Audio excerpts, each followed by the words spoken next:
Арбаңыздар ардактуу телекөрүүчүлөр, назарыңыздарда футбол жаңылыктары.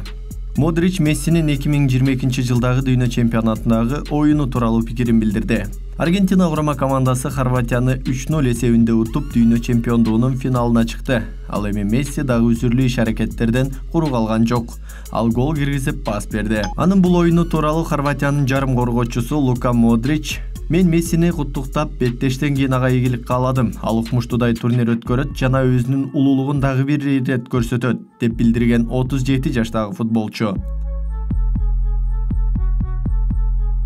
Ага кошо хорватиялык башкы машыктыруучу Златко Далич Аргентинаны 2022 жылкы дүйнө чемпиондугунун финалына чыгышы менен куттуктады.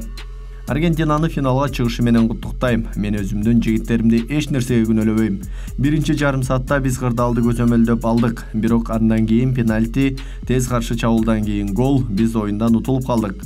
Менде эч кандай сөз жок. Биз эми күтүп жаткан кийинки беттешке даярданышыбыз керек", деп өз сөзүн жыйынтыктады. Аргентинанын чабуулчусу Лионель Месси Катардагы дүйнө чемпионатынын финалдык беттеши ал үчүн дүйнөлүк чемпионаттагы көрсөткүчтөрү боюнча финал болоорун айтты. "Мен буга жетише алганыма абдан кубанычтамын. Мен финалда акыркы беттешимди өткөрүү менен дүйнөлүк чемпионаттардагы көрсөткүчтөрүмдү жыйынтыктайм", деп айткан Месси. Эске салсак, Месси эгер финалга чыкса, дүйнөлүк чемпионаттардагы беттештердин саны боюнча бардык оюнчулардын арасынан алдыга чыгат.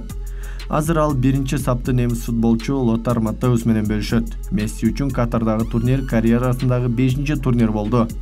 Учурда Лионель Месси 5 гол киргизип, Килиан Мбаппе менен бирге 2022 жылкы дүйнө чемпиондугунун эң мыкты бомбардири болуп турат.